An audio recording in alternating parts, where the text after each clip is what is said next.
వాళ్ళు కాస్త ప్రొద్దునే రాగి జావ తాగటం, ప్రొద్దునే ఓట్స్ పాలల్లో కలుపు తీసుకోవటం, ఇలాంటి మంచి పనులు కొంతమంది చేస్తూ ఉన్నారు. కానీ ఓట్స్ తీసుకోవటం అనేది, రాగి జావ తీసుకోవటం అనేది ఆరోగ్యానికి ఏమీ హాని కాదు. మీరు ఈ రెండిటి అలవాట్లు చేసుకోవటం ద్వారా మీకు ఆరోగ్యానికి మేలు జరుగుతుంది. ఎలాగో తెలుసా? మీ చేత ఇడ్లీ దోశలు, పూరీ పెసరట్లు మానిపించాయి రాగి జావ, ఓట్స్. ఇవి తీసుకునేవారు, అవి తినరు. మరి ఓట్స్లో, రాగి జావలో ముఖ్యంగా పోషకాలు ఇవన్నీ ఉంటాయి. కానీ ఇడ్లీ దోశల్లో కంటే చాలా లాభాలు అన్నమాట ఇందులో. ఎందుకంటే ఇడ్లీ దోశలు వెళ్తే ఉప్పు నూనె వెళ్తాయి, రాగి జావ ఓట్స్లో ఉప్పు వెళ్ళదు, నూనె వెళ్ళదు. ప్రొద్దునే ఆడవారు ఎంతో కష్టపడి చెయ్యాలి. ఇప్పుడు రాగి జావ, ఓట్స్ అంటే ఎవరిని అడగక్కల మనమైనా చేసుకోవచ్చు, మగవారు, ఇబ్బంది లేకుండా ఉంటుంది.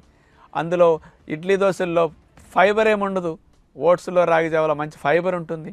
అందులో కాల్షియం ఉండదు ఇడ్లీ దోశలు, ఉప్మా పెసరట్లో. కానీ ఇందులో రాగి జావ, ఓట్స్లో మంచి